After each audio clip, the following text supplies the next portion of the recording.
Oh putain, une frégate. Petite review, faut que je vous parle de ce truc. Ti ho chiamato per dirti che ti amo.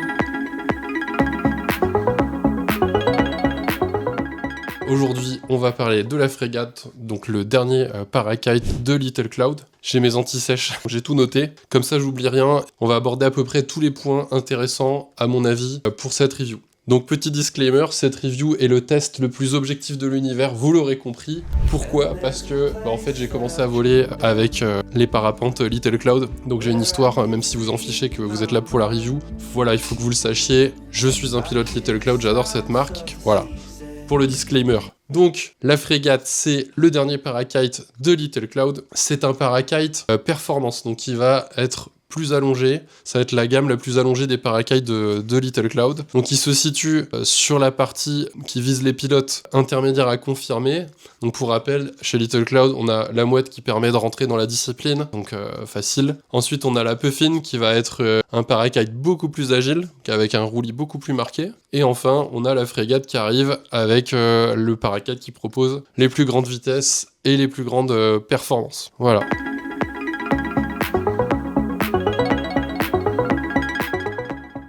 Les mensurations de la bête. La bête, elle fait 6,5 d'allongement. Elle existe en 16, en 19 et en 22 mètres carrés. Et elle fait 6,5 sur toutes les tailles. Donc quand vous volez avec une 16 en 6,5 d'allongement, on est quand même sur une sacrée machine. J'hésite encore à la prendre parce que ça va vite le bazar. Donc on a ça comme mensuration. On a une aile qui propose une structure qui a 57 caissons. C'est la même découpe que l'Urubu. Moi quand je l'ai utilisé, j'ai tout de suite pensé à l'Urubu King notamment. Sauf que là on a une aile avec un vrai dive, un vrai pop. Tout ce qu'on attend d'un Parakite moderne 2026 quoi. Voilà.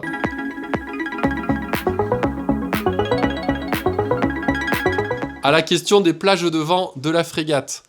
À mon poids 90 kg, je dirais que je peux couvrir les plages de vent de 2 mouettes. C'est-à-dire qu'en frégate 19, je vais pouvoir voler dans les conditions de la mouette 16. Je vais pouvoir voler dans les conditions de la mouette 19, donc sur la plage basse. Et sur la plage haute, on se retrouve avec vraiment quelque chose d'étendu. Pour ce qui est des données, disclaimer, évidemment que nous sommes allés tester les frégates dans du vent très fort. C'est pas quelque chose qu'il faut banaliser, ça vous donne juste une idée du type de rafale que vous allez pouvoir prendre. Ça veut pas dire qu'il faut aller voler dans ces conditions-là, c'est dangereux. Donc, la frégate 16 et la frégate 19, on a pu voler dans des conditions à 55 km/h de vent à mon poids. C'est quand même pas mal. La frégate 22, j'ai pu la pousser jusqu'à du 45 km/h, sans être scotché, ça veut dire que je pouvais encore avancer, quoi. Voilà. Vous avez les informations, je vous fais confiance les amis. Mais je trouve que voilà, à 40 km/h, la 22, c'est trop bien.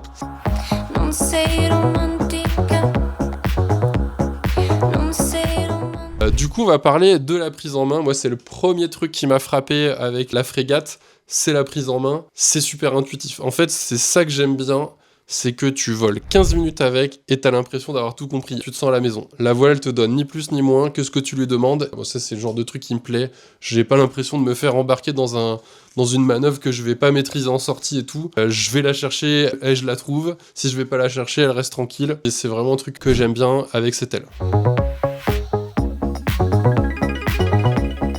Alors, le comportement au sol, moi c'est le premier truc que je fais quand je teste une aile, je vais la tester au gonflage, dans du vent fort et du vent faible. Donc j'ai pu tester toutes les tailles. Évidemment, la 16, je l'ai pas testé dans du vent faible. Mais en tout cas, la 22, par exemple, dans du vent faible, elle va se gonfler très facilement. Et c'est ça qui est vraiment cool, c'est qu'en fait, on a une aile allongée, on a 6,5, mais qui reste monobloc. En fait, on n'a pas un phénomène aile gauche, aile droite qu'on peut trouver sur les ailes un peu allongées. T'as pas du tout l'impression d'avoir une aile compliquée. T'as une aile allongée sans les complications d'une aile allongée. Et voilà, ça c'est vraiment un gros point positif pour moi sur cette frégate.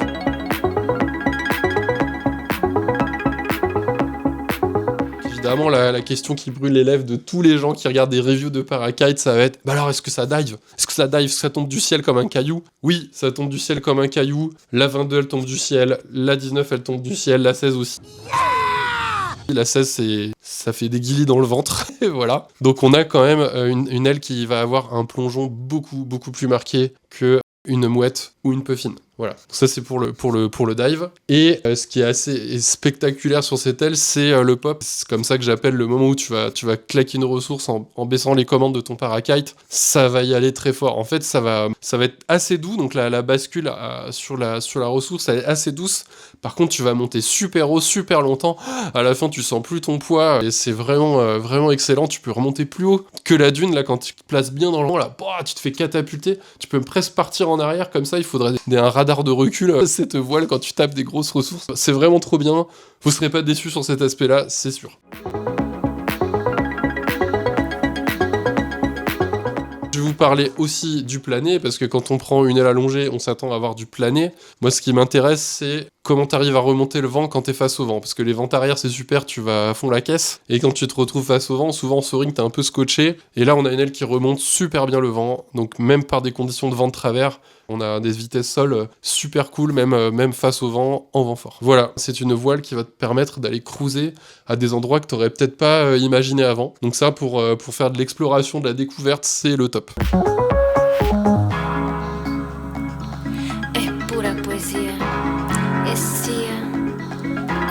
Et on va finir par parler de la feature de fou de cette aile, ça va être le virage. C'est que souvent sur les parakites, pour avoir son roulis, il va falloir vraiment se jeter dans la sellette. Là, on a une aile qui réagit hyper bien aux appuis sellette. Donc on peut piloter avec très peu de commandes. Alors c'est pas une aile qui va vous balancer dans le roulis super fort comme une puffin, mais on a quelque chose donc de plus progressif, donc vous n'allez pas vous faire surprendre. Par contre, elle développe beaucoup plus d'énergie, parce que comme elle a plus de vitesse, tu vas pouvoir accumuler plus d'énergie cinétique. Pour moi, c'est le gros point fort de cette aile, ça va être le virage. Et il a une particularité, ce virage, c'est que on a du lacet, les amis, on a du lacet, et il n'y a pas besoin de... Il n'y a pas de tricks de design, il n'y a pas de tip steering truc pour que ça se mette en lacet. Il y a du lacet naturellement. Donc pour des gens qui viendraient d'un parakite type moustache, où il faut vraiment se twister dans la sellette pour provoquer du lacet, bah si vous avez cette compétence-là sur les appuis, bah là vous allez vraiment pouvoir avoir beaucoup de lacet avec cette aile. Attends, j'attrape mes lunettes, mais en fait, ce que j'aime bien, c'est que tu vas pouvoir t'envoyer dans le virage, et là, elle va pivoter, là, quand t'as plus de poids dans le virage, là, elle va pivoter comme ça, et ça, c'est vraiment trop bien. Il n'y a pas beaucoup de parakites qui proposent ça, et quand je me suis rendu compte de ce truc-là, c'était hyper dur pour moi de revenir sur mes Dune Rider, parce que tu retrouves des sensations de wing over, en fait, que t'as en parapente. Ça reste du carving, mais on retrouve ce genre de sensations, et c'est vraiment un truc qui manquait dans le parakite.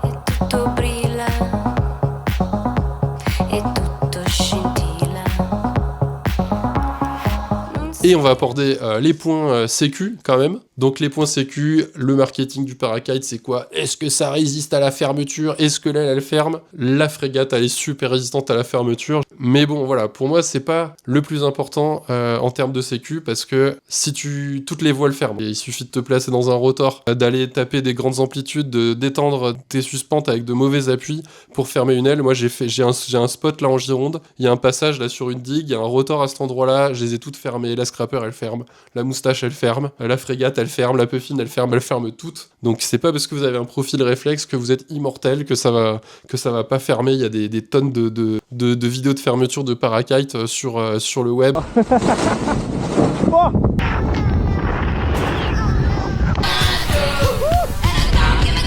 C'est pas ça pour moi l'important. L'important, et c'est là où j'ai vu le plus de cartons, en tout cas c'est mon expérience personnelle sur la dune du Pilat ou sur les dunes du sud-ouest, ça va être le comportement des ailes sur la plage basse. Quand je parle de la plage basse, c'est qu'est-ce qui se passe quand on vole avec auto de chute mini et qu'on rentre dans un gradient, ou quand on prend une rafale de vent arrière. Je vous parle de ça parce que si vous avez bien révisé votre théorique, quand vous rentrez dans un gradient, quand vous prenez une rafale de vent arrière, eh bien ça va augmenter significativement votre incidence.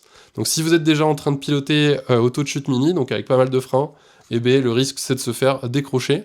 Et ça en vent arrière, quand tu as beaucoup de vitesse sol et peu de vitesse air, donc ça c'est quelque chose assez contre-intuitif à expliquer, mais tu te retrouves dans une situation où tu vas vite par rapport au sol, mais ton aile elle va pas vite par rapport au vent relatif. Là elle va descendre, et si tu touches, t'es un caillou quoi. Tu touches le sol et tu peux vraiment te faire mal. Donc là, moi, c'est quelque chose, je suis très regardant sur les parakites. C'est un des premiers trucs que je teste, c'est que je les décroche en fait. Et là, sur la frégate, on a un truc trop bien qui est qu'on retrouve aussi sur la Bandit et sur la Moustache 2. On a une plage basse qui est très travaillée. Je dis bien la moustache 2, la moustache 1 c'était pas le cas. On va vraiment pouvoir faire des parachutales stabilisées en fait. Tu vas décrocher ton aile, donc elle va commencer à décrocher des bouts d'aile, hop tu relèves les mains, tu bloques, et là tu vas passer dans une parachutale stabilisée, donc tu vas descendre comme un ascenseur comme ça, à vitesse constante. Ça va pas accélérer, ça va te descendre comme ça. Et ça pour moi c'est vraiment le signe que si jamais tu voles avec un peu de frein et que tu te prends une rafale de cul, et bah tu vas avoir le temps de réagir, tu vas avoir le temps de relever les mains, de redonner de la vitesse R à ton aile avant qu'elle jaillisse en arrière quoi.